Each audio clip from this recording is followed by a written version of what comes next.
Hello, and welcome to our next episode of Minnesota State University Family and Parent Orientation Podcast. I'm David Jones, Vice President of Student Affairs and Enrollment Management here at Minnesota State University Mankato. We have another really good episode I think you're going to find very interesting, in particular because we're going to focus on an area and a population that's continued to grow at our university. And we're excited to have as a part of our university because it adds another really important thread to the fabric of our campus and everything. Today, I'm joined by JC Fry, and JC, I'm going to let you share your official title and everything here, but she is our campus expert on all things international students. And so she's going to share a little bit more today in our conversation about how we support international students, the work we do to both recruit them and retain them and everything. And you'll see as you listen to it more. So JC, please share with us who you are, what you do here at the university. Sure. Thanks, David. Yeah, I'm JC Fry, and I'm the director of the Kearney International Center at Minnesota State Mankato. And our office is probably, I would say, the most fun office to work on because we are always busy and always helping students. We recruit international students from all over the world from our desks and boots on the ground abroad. And we also provide them support services when they're here on campus. So we do programming, retention activities, orientation, put on huge events, singing and dancing and food. And then we also support our students when they graduate and they stay in the U.S. on their visa and look for employment.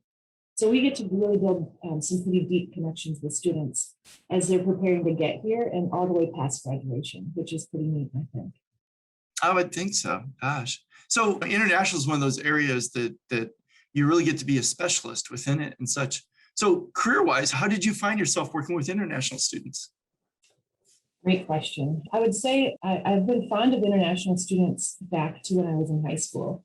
I befriended students all the time, and then that carried on to college. And when I started my graduate program at the University of South Dakota back in the early 2000s, I had to do an internship. And at that point, I was working in academic affairs and I was a study abroad advisor. And I liked that, but I really liked working with international students when I had to give them placement testing out of academic affairs. And so I decided to do my internship by shadowing the international student advisor there.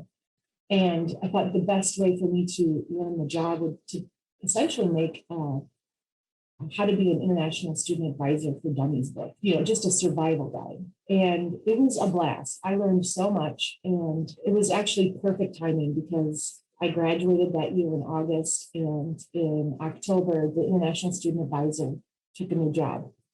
And so she had just spent an entire semester training me how to do her job, and I just walked right into it. It was perfect. Oh, that's excellent. Well, I count ourselves super lucky to have you in this role here at Minnesota State. It's just the expertise and the energy and creativity you bring to it has just been phenomenal. So thanks. And I think our listeners will totally believe that as well as you share a little bit more about the work you've been doing this past year in particular, how impactful it's been. So if anything, your area has really been, one might easily make the argument, been the most impacted by the pandemic because of our relationship with both our international students who are in Minnesota as well as those across the world that have wanted to come study here. So how has the pandemic changed the way you're doing your work? Yeah, so, we really had in the past pre-pandemic really thrived on that in-person connection with students. Our office sometimes becomes their home away from home, and we have the chance to really get to know our students. And if they're in the building, they'd swing by and grab a cup of coffee and chat with our front desk. Well, March 2020, that ended. And so we had to quickly figure out how we could try and keep that connection to students, but do it virtually. And our advisors quickly made all of their advising sessions online and started having more open sessions where students could pop in and ask questions as they needed to try and still make that easy access still there for students. Recruiting. I send staff abroad 8 to 10 weeks a semester. And I had to call a staff person home. She was in the Philippines and say, Beth, it's time to come home. And, we stopped her recruitment trip 1/3 in. And so we had to figure out how we could still get our name out there and tell our story and recruit students from our desks. at our homes. And so we had to learn how to use technology a little differently. We paid more closely attention to time zones and when we could reach those students when they were awake, not necessarily when we would be awake. And then we also had to figure out how we could still support our students who had enough time to return home right after the pandemic started so that they could continue their studies online from home and be with their families during this global pandemic. So it was always moving. I have a fantastic team that really took it on, and I think we were pretty successful in maintaining those relationships with our students and then continuing to build new ones. It totally makes sense. Did you find as you were interacting with students from different parts of the world, did it require different solutions or? Yeah, that's a notable question for sure. We have students in countries where internet's not a problem. It works all the time, every time. And then we were working with students from other countries where they'd have blackouts for days. And so, if, the university shifted to online delivery, and if the student had gone home to be with their family and they were in a blackout, they could not even let the professor know that there was this blackout and that they weren't attending because they absolutely couldn't. It wasn't because they chose not to. And I just think, that time zone thing is huge. Because it's hard to ask a student to get up at 2 a.m. to meet you when, who knows what they're dealing with at home. Because as economies and as communities started closing down, they were experiencing what we were, but it was hitting them differently because maybe their parents owned a small shop and that was their only income.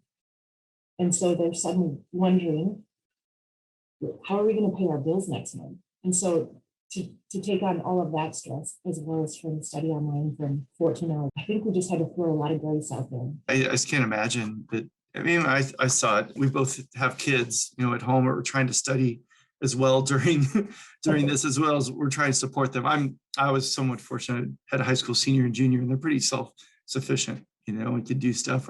I did have to up our bandwidth on our internet contract at home. All things being equal, that was a pretty easy thing to do, right? And so knowing that we didn't have the massive time change and all these other things, and both my kids took a college class actually last fall here at MSU. So I know some of their professors were more comfortable with the technology as well, and to varying degrees. And one of the things that's been intriguing is watching how our generation of students that were having college, or definitely high school and such, their comfort with the technology, it makes it easier than ever to navigate higher education and go to university or whatever it might be. And so to that end, I think there'll be some things that actually might be positives coming out of the pandemic, because that greater acceleration of the use of some technologies like the one we're using now, right, to record this, and another Zoom opportunity. But those things will have a lasting impact.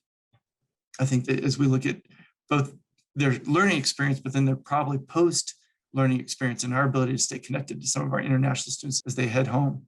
Yeah, I totally agree. We've had the chance to, we spend our budget a little differently because we aren't buying plane tickets and going, to all these different countries. And so we've been able to reallocate things and invest differently in different programs and different things for our office. And we've also invested our time differently. Prior to the pandemic, we did not do as much outreach to students who were in the pipeline, who had applied or were still pending application and who had been admitted for the upcoming semester. Where now we're having, webinars frequently with them to talk to them about what your options are, how to prepare to come. And I think we've put a lot of students' minds at ease by being available to them so much sooner than that week of orientation. And so that's something I think we're always going to continue to do, and try and just build that connection with those new students, but we're also connecting them to students who are already studying here. To build, to build the network and kind of a connection so they recognize them when they get here in August. Yeah, no, that totally makes sense. So you mentioned August. So let me share. Let me provide our episode update. Today is June 21st, in which we're recording this podcast. And since the last couple of podcasts, there's been no significant change in the state of Minnesota's approach to the pandemic and COVID-19 since May 28th. That was the most recent guidance. If you go to the governor and the Minnesota Department of Health's website. We're coming up closer. July 1st is the governor's target, where the last of any restrictions is supposed to expire.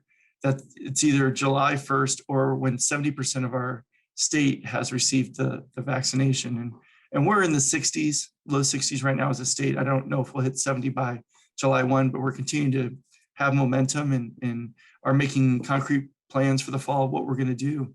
Including that, of course, is international students. And JC, what are you and your team doing in helping prepare for the arrival? And we know one of the big challenges, I'm going to answer part of your question, I shouldn't, but the federal government continues to make different decisions that have huge impact, whether it's opening or not opening certain countries travel to the United States. So what are you and your team spending time on right now, getting ready for the fall?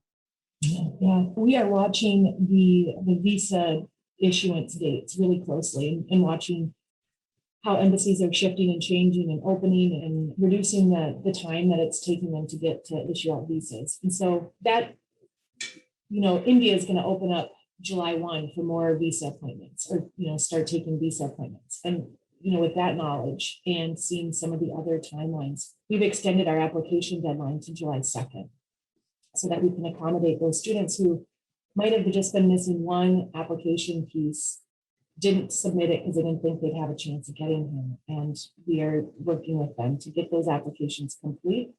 And then we hand them off to our ambassadors in our office who are available to do visa prep sessions with them, get them to, start making those plans of physically getting him.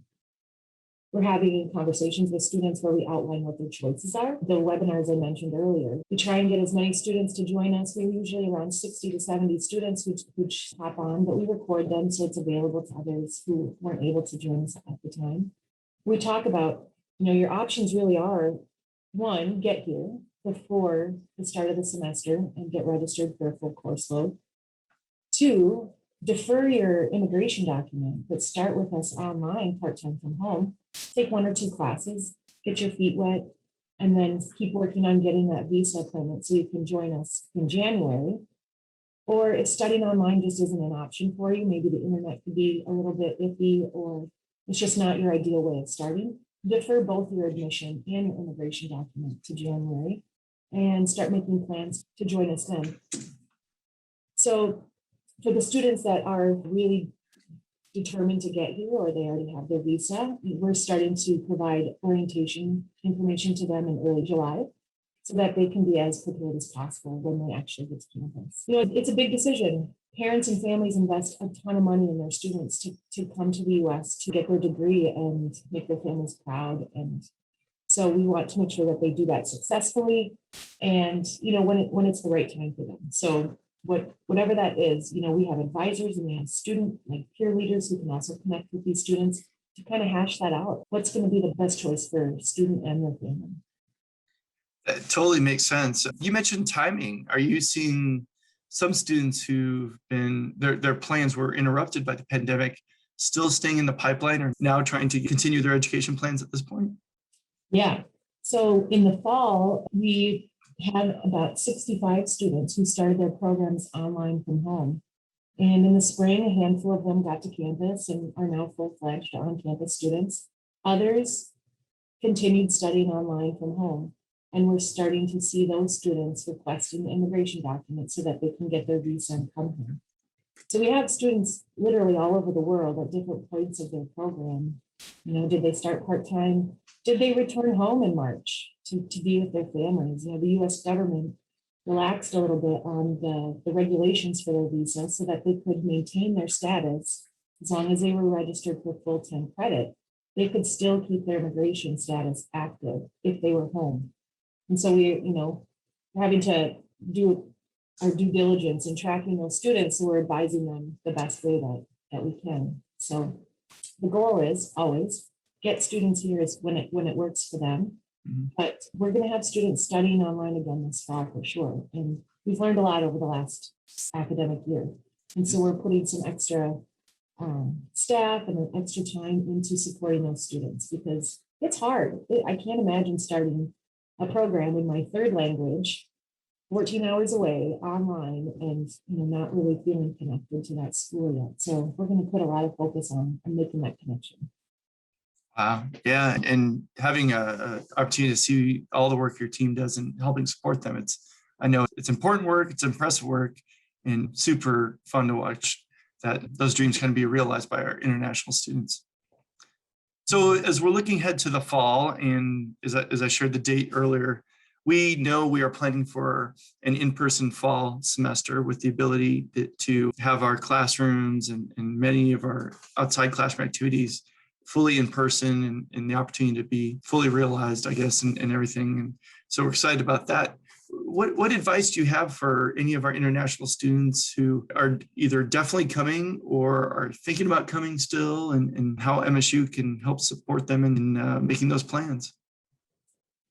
Yeah, it would be helpful for the students to, really try and make that decision as early as they can so that they are best positioned to be successful in which, whatever their fall looks like. Sometimes we don't know if a student is coming until we see them face to face at orientation. And that's, we want to be able to set them up for success. So the sooner the students can let us know what their plans are, I think the better opportunities they're going to have to get the support from our office and from academic programs and all the different areas that need to help support their success. If they are coming to campus and you haven't made your housing decision yet, I would challenge the students to go back and look at what the on-campus options are, especially the learning communities. It is a great way to get connected to campus and build a smaller, tight-knit community that you'll have throughout your whole time here. I think being on campus is a huge benefit to just being successful and finding your spot on campus. For the students who are going to start online, be really thoughtful about the classes that you choose. You're going to connect with an academic advisor to select your courses, and they're going to try and talk you into taking one or two classes because from our experience that's enough. That will be enough for you, and it'll be challenging, but you'll also start out on a good note. Don't take a full course load from home. It's going to be a bit challenging, and I don't want that to be your first experience as your higher education career happens within the US. And if you can't study in the fall and it's just not going to work for you, stay connected to us. Follow us on social media. Our students are doing some really cool stuff, and we brag about them all the time. And we want you to see what's waiting for you here. Mm-hmm. Yeah, no doubt. I'm so excited. I just happenstance around the corner from us right now, our president-elect Inch is recording some welcome videos on campus he starts here July 1st as well. And so just thrilled that to kind of see and both his arrival here, and he and I had a moment to speak, and we're thrilled. The campus has been so empty. We're ready for people back, some livelihood and everything. And that's true probably across society for lots and lots of stuff. But college campus, ours in particular, was definitely built for people to be here. And so to have that is a real possibility moving ahead this fall is going to be pretty exciting. So yeah, I can't wait we haven't had an event. We've not had an event since fall of 19. And that's weird. We normally pack the ballroom 2 or 3 times a semester and have amazing costumes and beautiful music and delicious food. And we are patiently waiting for that again. Absolutely. JC, I can't thank you enough for your time and again, the work that you're doing, the leadership you provide.